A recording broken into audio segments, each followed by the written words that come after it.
Beautician Anita Chaudhary की हत्या अब पुलिस के लिए पहेली बन गई है। बेशक पुलिस ने एक्ट का सहारा लेकर बुधवार को शव का पोस्टमार्टम करवा दिया, लेकिन शव के अंतिम संस्कार पर बना सस्पेंस खत्म होने का नाम नहीं ले रहा। इस रिपोर्ट में देखिए। अपने बयान घटनास्थल निरीक्षण के लिए नहीं पधारे हैं, इसके लिए नए मृत शरीर का पोस्टमार्टम करवा रहे हैं और पोस्टमार्टम कराए बिना कराए ये इसके जो साक्ष्य हैं वो मिटने के कौन संभावना है। समझाने बुझाने की कोशिशों का जब कोई नतीजा नहीं निकला तो अनीता चौधरी के एम्स में रखे शव का बुधवार देर शाम पुलिस ने पोस्टमार्टम करवा दिया। पूरी प्रक्रिया की वीडियोग्राफी भी हुई है। इससे पहले पोस्टमार्टम के लिए परिजनों की सहमति प्राप्त करने के लिए पुलिस कुड़ी भक्तवासनी स्थित वीर तेजा मंदिर पहुंची, जहां अनीता के पति और बेटे मौजूद थे। पोस्टमार्टम करवाया जाएगा एम्स मोर्चरी में, ऐसे वीडियोग्राफी के साथ होगा। इसके लिए आपकी उपस्थिति जरूरी है। समझाइश के दौरान संघर्ष समिति के संपत पूनिया ने बीच में टोका टाकी भी की, लेकिन पुलिस अड़ी रही। आखिरकार बिना सहमति के पुलिस नोटिस सुनाकर चली गई। पुलिस ने Rajasthan honour of dead body act के सेक्शन 7 के तहत शव का पोस्टमार्टम करवा दिया। आपको बताते चले कि 2023 में राजस्थान सरकार ने ऑनर ऑफ बॉडी एक्ट लागू किया। बिल में प्रावधान है कि अगर कोई व्यक्ति किसी के शव को रखकर विरोध प्रदर्शन करता है तो उसे जेल जाना पड़ सकता है। अधिवक्ता नमन मोहनोत के मुताबिक पीड़ित पक्ष के तर्क को भी खारिज नहीं किया जा सकता। देखिए, पुलिस इसमें क्या स्टोरी ला रही है हमारे को तो अखबारों से ही ज्ञान हो रहा है, लेकिन परिजन की ये भी मांग उचित है कि कुछ कारण सॉलिड उनके सामने तो आए, रीजन आए या प्रमाण तो आए कि इसकी हत्या किसके पीछे हुई है, क्यों हुई है। शुरुआत से ही पुलिस अनीता चौधरी हत्याकांड को लूट का मामला बताती आई है। पुलिस आज भी अपनी पुरानी थ्योरी पर कायम है। इस बीच नए खुलासे सुर्खियां बन रहे हैं। बताया जा रहा है कि गुलामुद्दीन ने 27 अक्टूबर को अनीता को अपने घर किसी बड़े आदमी से मिलाने की बात कहकर बुलाया था। अनीता अपने साथ राजपूती पोशाक लेकर गई थी। उसने गुलामुद्दीन के घर ही अपने कपड़े बदले थे। इसके बाद गुलामुद्दीन ने अनीता को शरबत में नींद की गोलियां पिलाकर मिलाई, जिससे वो बेहोश हो गई। 28 अक्टूबर की सुबह जब अनीता होश में आने लगी तो गुलामुद्दीन ने उसके सिर में हथौड़ा मारा, जिससे वो ढेर हो गई। इसके बाद एक बड़े चाकू से उसके शरीर के 6 टुकड़े किए और घर के आगे खोदे गए गड्ढे में गाड़ दिया। फिलहाल पुलिस ने हत्या में प्रयुक्त हथियार और मोबाइल बरामद कर लिया है। शुरुआती पड़ताल में पुलिस को मोबाइल से महत्वपूर्ण सुराग नहीं मिला है। दूसरी ओर गुलामुद्दीन भी बयान बदलकर पुलिस को उलझा रहा है। न्यूज़ 18 राजस्थान के लिए जोधपुर से चंद्रशेखर व्यास की रिपोर्ट। और राजधानी जयपुर से बड़ी खबर, RS Amit Chaudhary super exclusive. पीड़ित आरएस अमित चौधरी की जुबानी जानिए थप्पड़ कांड की पूरी कहानी। मैं अपना राजकार्य कर रहा था, अमित ने कहा। मैं नरेश मीणा को जानता भी नहीं था। नरेश मीणा के आरोप गलत है। मैंने नरेश मीणा के खिलाफ एफआईआर दर्ज करवा दी।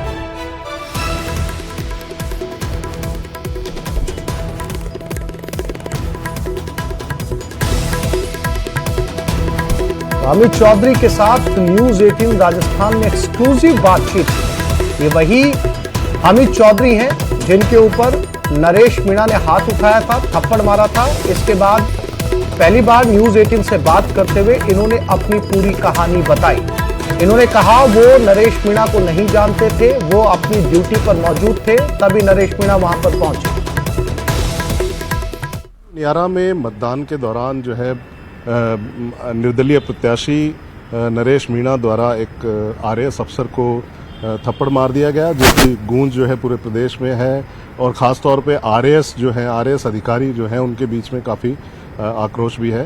फिलहाल मेरे साथ हैं अमित चौधरी जो आरएएस हैं और वहाँ पे जो है तैनात हैं एसडीएम के तौर पे। उनसे बात करते हैं। अमित जी, उस दिन मतलब कल जो है वोटिंग के वक्त क्या हुआ था, कैसे ये हालात बने कि वहाँ मारपीट तक की नौबत आई और आपको जो है कैमरे पे दिखाया गया कि आपको उन्होंने थप्पड़ मारा? सुबह से ही वहाँ बाइकाट की स्थिति चल रही थी और वोट नहीं कराने की बात चल रही थी, तो इसी पे मुझे निर्देशित किया था कि मैं मौके पे वहाँ पे पहुँचूँ और क्योंकि आयोग के भी निर्देश होते हैं कि हम एक स्वीप एक्टिविटी के माध्यम से ज़्यादा लोगों को मतदान के लिए प्रेरित करें, तो उसी स्वीप एक्टिविटी के दौरान हमने कुछ लोगों को मोटिवेट करने की कोशिश करी और अपने जो राज्य के दायित्व हैं उनको निभाने की कोशिश करी। तो उस चीज़ से कुछ लोगों ने उसमें वोटिंग भी की और उस वोटिंग के बाद जो वहाँ पे जो ये जो नरेश जी हैं वहाँ पे रोड पे इन्होंने रोक के धरना दे रहे थे, सुबह से ही दे रहे थे, तो ये अचानक से ऐसे एकदम आग बबूला होकर और इन्होंने आके पहले तो ये बूथ में भाग के, जैसा आपने वीडियो देखा ही होगा, पहले तो ये बूथ में गए, तो बूथ में पता नहीं इनकी क्या मंशा थी, और उसके बाद आके इन्होंने सीधा मेरे पे एक अटैक किया। तो बस यही घटना थी। उन्होंने आरोप लगाया कि आपने भी उनके साथ गाली गलौज की, इस तरह की बात हुई, वो आपके दफ्तर में आए, तो किस तरह की, मतलब क्या बातचीत आपके बीच में हुई जिससे ये मामला? नरेश जी से ये मेरी पहली मुलाकात थी और ये पहली बार मैंने उनके दर्शन किए थे, तो शायद वो जो बता रहे हैं गाली और गलौज, इस तरीके का आरोप तो कोई भी लगा सकता है किसी प्रकार का, लेकिन मेरी उससे पहली मुलाकात थी। तो ऐसा क्या था कि जो है क्यों वहाँ पे ग्रामीण जो है बहिष्कार किए हुए थे चुनाव का, मतदान उस का? गांव की एक प्रशासनिक मांग ये थी कि क्योंकि वो गांव पहले उनियारा सब डिवीज़न में हुआ करता था और अभी जो कुछ दिनों पहले वो उसको जो नज़दीकी जो सब डिवीज़न है, इसी विधानसभा का दूसरा सब डिवीज़न देवली है, उसमें उसको ऐड कर दिया गया था, जो उनका हेडक्वार्टर से दूरी ज़्यादा थी। तो इसी चीज़ के लिए वो उसमें अपने गांव को उनियारा में जोड़ने का प्रयास कर रहे थे और इसके साथ के 2-3 गांवों की और भी डिमांड थी, लेकिन वो जो डिमांड थी वो पहले उन्होंने रख दी थी वहाँ पे कलेक्टर मैडम के पास भी, तो मैडम ने उसका निराकरण भी कर दिया था और तत्कालीन जो वहाँ के जो दूसरे गांव वाले थे उन्होंने धन्यवाद भी ज्ञापित प्रशासन का किया था, क्योंकि ये डिमांड 30 अक्टूबर को की गई थी जब आचार संहिता उसमें थी। तो वो डिमांड लेट आई और आचार संहिता का वेट करने के लिए प्रशासन उसका उस समय कोई निराकरण नहीं कर पाया था। तो इसके बाद क्या आपने कोई कार्रवाई की है, आपकी तरफ से कोई कार्रवाई हुई है या वहाँ उनकी तरफ से कोई कार्रवाई, क्या क्रॉस कोई जो है केस दर्ज किए गए? मेरी तरफ से सबसे पहले तो एफआईआर दी गई है, जो आपको जानकारी में है, उसी एफआईआर पे ये कार्रवाइयाँ चल रही हैं। कल 5 बजे ही मेरे द्वारा नगर फोर्ट थाने में एफआईआर दे दी गई थी। इसके अलावा मैंने जो एरिया मजिस्ट्रेट की मेरी जो ड्यूटी थी उसके संबंध में जो पूरा ब्यौरा है वो डीओ मैडम को भेजा है, जो मैडम उस पर जो भी दिशा निर्देश उनके होंगे। कैमरामैन दिलीप चेची के साथ हितेंद्र शर्मा, न्यूज़ 18 राजस्थान। टोंक में वोटिंग के दौरान एसडीएम को थप्पड़ मारने वाले निर्दलीय प्रत्याशी नरेश मीणा को पुलिस ने आखिरकार गिरफ्तार कर लिया है। समरावता गांव से दोपहर करीब 12 बजे उनकी गिरफ्तारी हुई।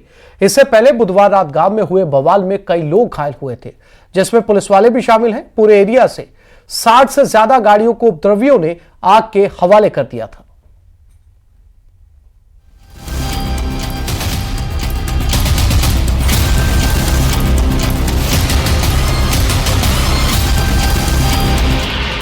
हंगामे और बवाल के बाद थप्पड़बाज गिरफ्तार।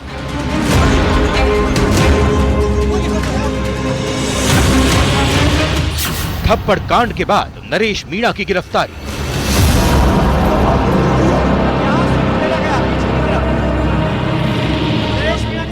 समरावता गांव में समर्थकों ने काटा बवाल।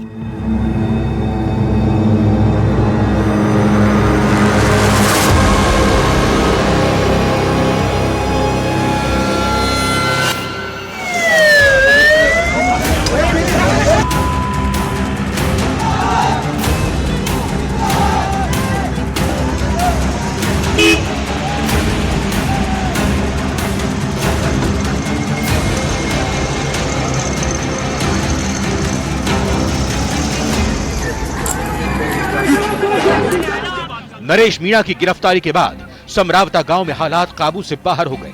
समर्थक आपा खोने लगे, जगह जगह आगजनी की गई। पुलिस नरेश मीणा को लेकर ना जा सके, इसके लिए पुलिस के रास्ते रोक दिए गए। पुलिस ने हल्का बल प्रयोग कर कई समर्थकों को हिरासत में ले लिया।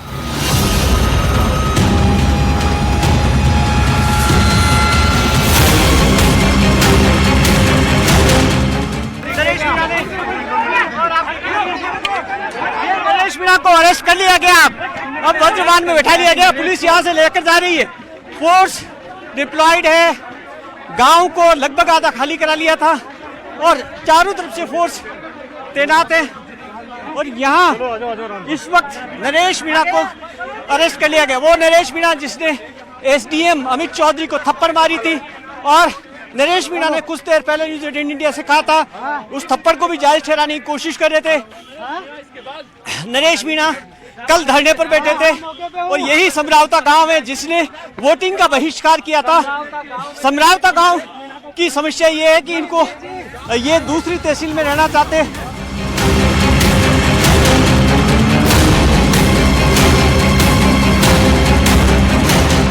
दरअसल बुधवार दोपहर से समरावता गांव में तनाव था।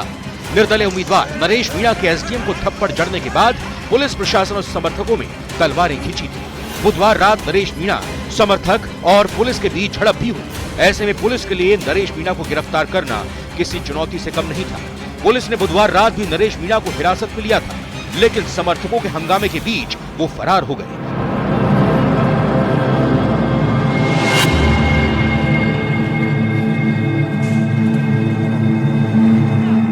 वहीं गुरुवार सुबह करीब 9:30 बजे नरेश मीणा अचानक समरावता गांव पहुंचे और पुलिस पर मारपीट के आरोप लगाए। ऐसे में एक बार फिर भारी पुलिस बल समरावता गांव पहुंचा और मामले में आरोपी लोगों को सरेंडर करने की अपील की।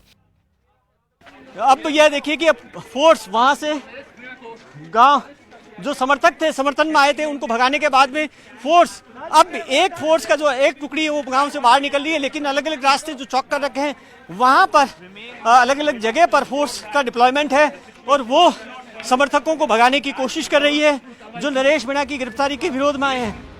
टोंक के एसपी भारी पुलिस फोर्स के साथ नरेश मीणा को गिरफ्तार करने उसी गांव में पहुंचे थे जहां मीणा अपने समर्थकों के साथ धरने पर बैठे थे। हालांकि इस बीच नरेश मीणा सरेंडर करने से मना करते रहे। वो कह रहे थे कि जब तक उनकी शर्त नहीं मानी जाती तब तक वो सरेंडर नहीं करेंगे। काफी देर तक पुलिस हालात काबू करने की कोशिश करती रही, लेकिन आखिर में नरेश मीणा को गिरफ्तार कर लिया गया।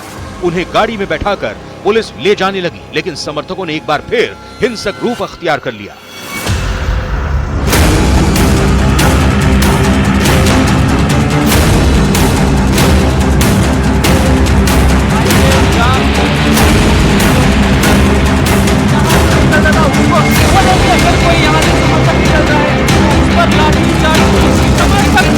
हाईवे पर आने की कोशिश कर रहे हैं, उनको पुलिस खदेड़ने की कोशिश कर रही है, उनको यहाँ से अलग, हालांकि वो कौन है क्या है ये।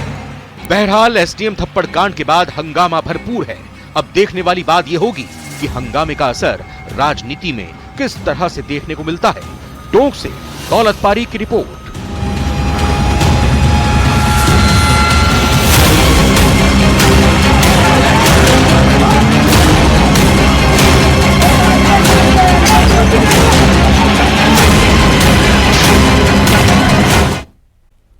टोंक के देवली उनियारा में उपचुनाव के बीच थप्पड़ कांड के बाद बवाल मचा हुआ है। नरेश मीणा की गिरफ्तारी हो चुकी है, लेकिन उससे पहले समरावता गांव में भयंकर बवाल हुआ। गांव में हालात अब भी अच्छे नहीं हैं।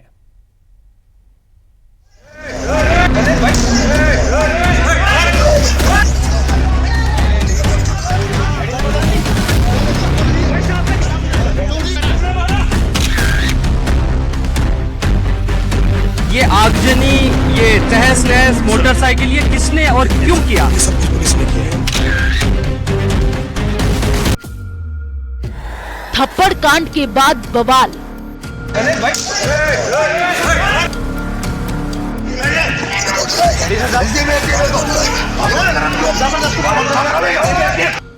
घरों में तोड़फोड़, वाहनों में लगाई आग।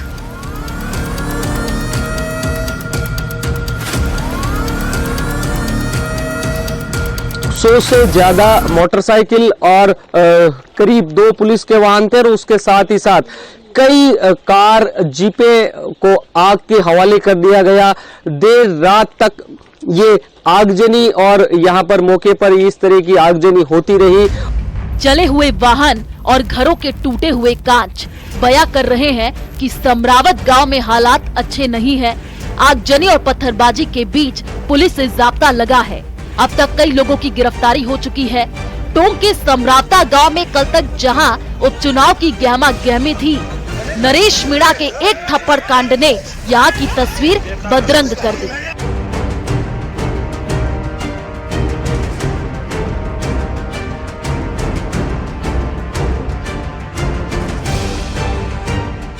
अब यहाँ चारों तरफ अजले वाहन और खौफ से चेहरे नजर आ रहे हैं।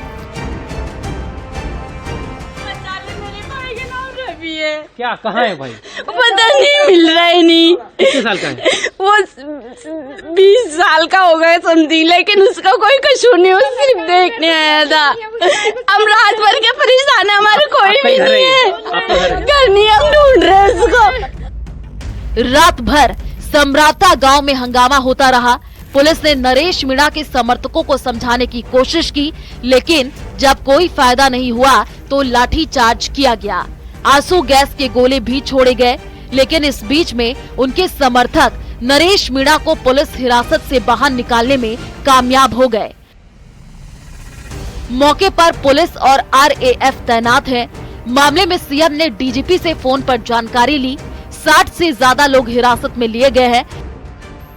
अब आपको बताते हैं कि कैसे उपचुनाव के बीच समरावता गांव के हालात बेकाबू हो गए। देवली उनियारा में क्या हुआ था? दरअसल कल समरावता गांव में मतदान का बहिष्कार चल रहा था। निर्दलीय प्रत्याशी नरेश मीणा ग्रामीणों के समर्थन में आए। कहासुनी के बाद एसडीएम और नरेश मीणा में बहसबाजी हुई। बहसबाजी के बाद नरेश मीणा ने एसडीएम को थप्पड़ जड़ दिया। थप्पड़ कांड के बाद पुलिस बल के साथ एसपी मौके पर पहुंचे। मालपुरा एसडीएम अमित चौधरी को तत्काल मौके से भेज दिया गया। नरेश मीणा समर्थकों के साथ बूथ सेंटर के बाद धरने पर बैठ गए। देवली उनियारा उपचुनाव के बाद पूरे इलाके में माहौल गर्मा गया। पुलिस नरेश मीणा को गिरफ्तार करने पहुंची तो समर्थक भड़क गए। पत्थरबाजी के बाद कई बाइक और गाड़ियों में आग लगा दी गई। पुलिस ने हालात काबू करने के लिए आंसू गैस का इस्तेमाल किया। लगभग 10 पुलिस कर्मियों के मामूली चोटें आई हैं, सभी ठीक हैं और सामान्य उपचार करके उनको छुट्टी दे दी गई है। पथराव में और ग्रामीणों में जो पथराव किया, उनसे जो बाहर से लोग जो आकर के आए हुए थे, उन्होंने ग्रामीणों पे भी पत्थर फेंके। इसमें कुछ ग्रामीण भी चोटिल हुए हैं। ज्यादातर लोग इसके जो समर्थकों से बाहर से लेकर के आए थे और बाद में अंधेरे का फायदा उठा करके इन्होंने पथराव किया और उसमें दो गवर्नमेंट व्हीकल के अलावा कुछ निजी वाहन भी जो इसमें जले हैं। इस सब के बीच अब आपको उस जगह के बारे में भी बताते हैं जिसके चलते ये पूरा हंगामा हुआ। दरअसल बुधवार को हुए उपचुनाव के दौरान समरावता गांव के लोगों ने चुनाव बहिष्कार किया था। ग्रामीणों का आरोप है कि उनका गांव पहले उनियारा उपखंड में था, लेकिन बाद में पिछली सरकार ने उनके गांव को उनियारा से हटाकर देवली उपखंड में शामिल कर दिया था। इससे वे नाखुश थे। ग्रामीण लंबे समय से मांग कर रहे थे कि उनके गांव को वापस उनियारा में शामिल किया जाए। ग्रामीणों के मतदान बहिष्कार के बीच पुलिस और प्रशासनिक अधिकारी गांव वालों को समझाने की कोशिश कर रहे थे। उसी दौरान नरेश मीणा ग्रामीणों का समर्थन करने वहां पहुंच गए। समझाइश के दौरान मीणा और मालपुरा एसडीएम अमित चौधरी के बीच हॉट टॉक हो गई। इस पर तैश में आए मीणा ने एसडीएम को थप्पड़ जड़ डाला। समरावता गांव जंग के मैदान में तब्दील है। भारी पुलिस बल चप्पे चप्पे पर तैनात है।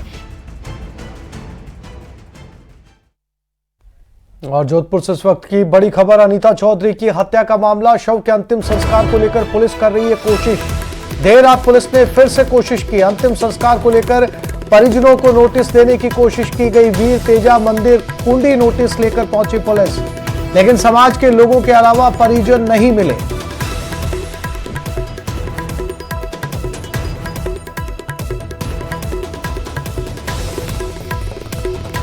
जोधपुर से इस वक्त की बड़ी खबर, अनीता चौधरी की हत्या का मामला है। अंतिम संस्कार को लेकर परिजनों को नोटिस देने का प्रयास किया गया। उपचुनाव में वोटिंग के दौरान देवली उनियारा सीट पर निर्दलीय प्रत्याशी नरेश मीणा ने एसडीएम को थप्पड़ जड़ दिया, जिसकी गूंज न सिर्फ राजस्थान बल्कि पूरे हिंदुस्तान में सुनाई दे रही है। थप्पड़ कांड पर बवाल भारी है, सियासत जारी है।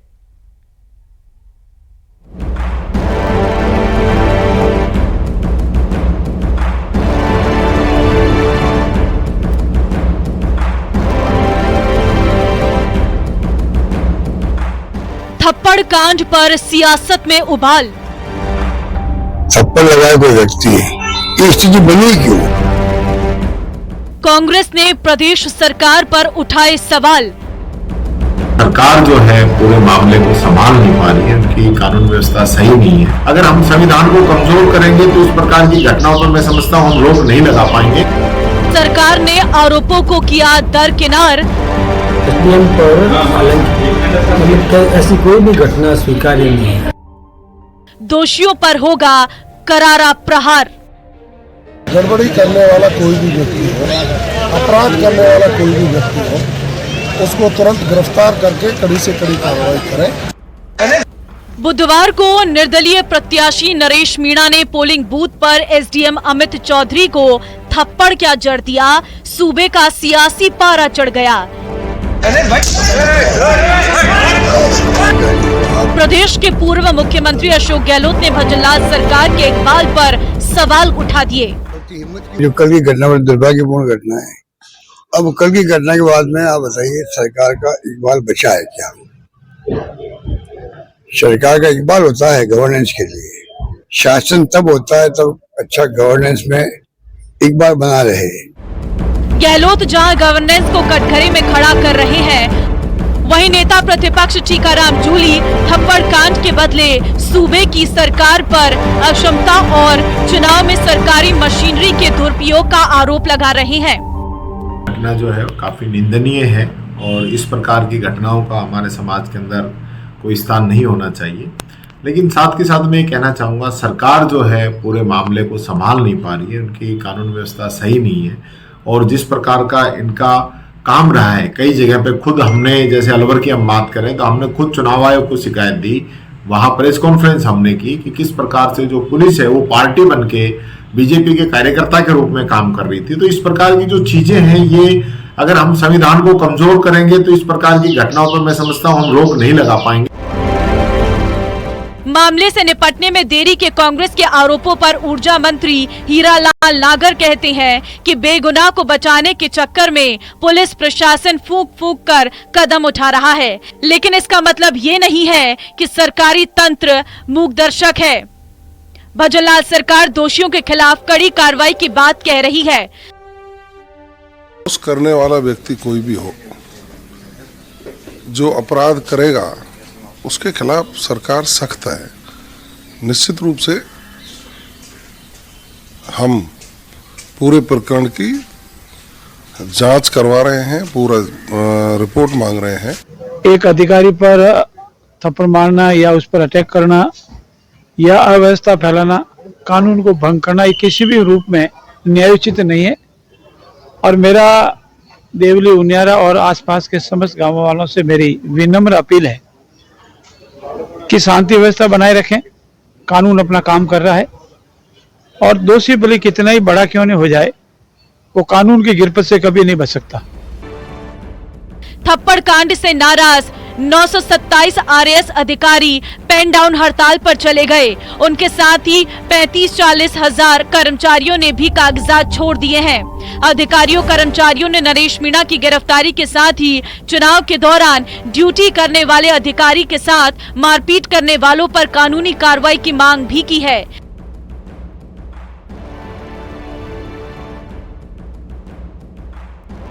Bureau report, news 18 Rajasthan.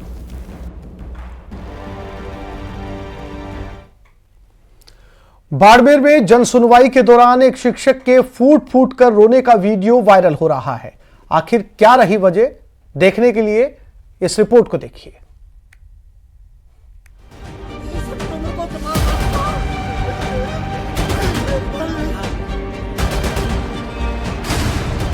जब हक मांगने पर दुत्कार और आश्वासन के बदले फटकार मिलने लगे तो अच्छे अच्छों का सब्र जवाब दे जाता है।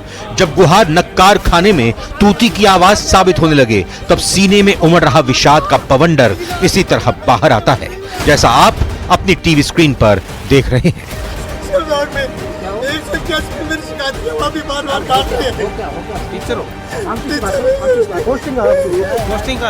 फूट फूट कर रो रहा ये शख्स पुलिस से रहम की भीख मांगता कोई चोर उचक्का नहीं, बल्कि पीढ़ियों को गढ़ने वाला शिक्षक है। प्रकरण की जानकारी मैंने तत्काल प्रभाव से सीबीओ चोटन और जिला शिक्षा अधिकारी माध्यमिक मुख्यालय श्री कृष्ण जी को वस्तुस्थिति जानकारी करने कहा था मेरे द्वारा, और वस्तुस्थिति जानकारी करने पर ये पाया गया कि उसका जो है वेतन का बकाया का प्रकरण कोई है ही नहीं। अक्टूबर माह की वेतन जो है समय पर जमा सभी पूरे स्टाफ के साथ में जमा हो चुकी। फिर भी मैंने आज सीबीओ को विशेष रूप से निर्देशित किया है कि इस प्रकार की वस्तुस्थिति की जांच करके तथ्यात्मक रिपोर्ट तत्काल प्रभाव से इस कार्यालय को भिजवाई ताकि इसमें अभिन्न कार्रवाई की जा सके। बेबसी की ये तस्वीरें बाड़मेर के चौहटन से आई हैं। दरअसल जन सुनवाई में उस समय अजीबोगरीब स्थिति पैदा हो गई जब ये शिक्षक कलेक्टर के सामने ही फूट फूट कर रोने लगा। बताया जा रहा है कि चौहटन में कार्यरत इस शिक्षक को सैलरी नहीं मिल रही। उसने पंचायत प्रारंभिक शिक्षा अधिकारी पर गंभीर आरोप लगाए हैं। पीड़ित ने कहा कि जन सुनवाई में उसके मामले पर कार्रवाई करने के बदले उसे प्रताड़ित किया जा रहा है। मिली जानकारी के मुताबिक कलेक्टर ने उसके मामले को सॉल्व करने का आश्वासन दिया है। देखना है कलेक्टर का आश्वासन कब अपने अंजाम तक पहुंचता है। बाड़मेर जिले के चौहटन कस्बे में बाड़मेर जिला कलेक्टर टीना डाबी की जनसुनवाई के दौरान एक कल बड़ा अजीब मामला सामने आया, जब जनसुनवाई में एक शिक्षक फरियाद लेकर पहुंचा और वहां फूट फूट कर रोने लगा। जब उसे कर्मचारी बाहर लेकर गए तो उसने बताया कि पीईओ द्वारा उसे प्रताड़ित किया जा रहा है, उसकी तनख्वाह नहीं बनाई जा रही है। इसी को लेकर के वह फरियाद लेकर पहुंचा था, लेकिन उसकी सुनवाई नहीं होने पर वह फूट फूट कर रोने लगा। हालांकि इस पूरे मामले में अब शिक्षा विभाग इस पूरे मामले में जांच में जुटा है कि आखिर मांजरा क्या है। कैमरा पर्सन गणपत के साथ प्रेमनंद था, न्यूज 18 बाड़मेर। और बीकानेर से इस वक्त की बड़ी खबर, घर के आगे बैठी वृद्धा के गले से सोने की चेन तोड़ी गई। बाइक पर आए दो युवकों ने यह चेन तोड़ी। सीसीटीवी में दो संदिग्ध बाइक पर सवार थे। पीड़ित ने गंगाशहर थाने में परिवाद दिया है। पुलिस सीसीटीवी के आधार पर इन युवकों की तलाश कर रही है।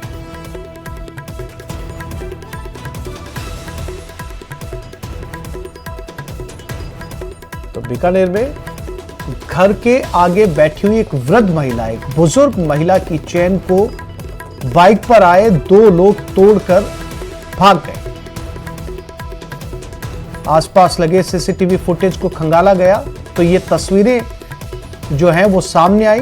फिलहाल पुलिस इन सीसीटीवी के आधार पर युवकों की तलाश कर रही है। ये दो बाइक सवार युवक हैं जो एक बुजुर्ग औरत की चैन तोड़कर गले से भागे थे।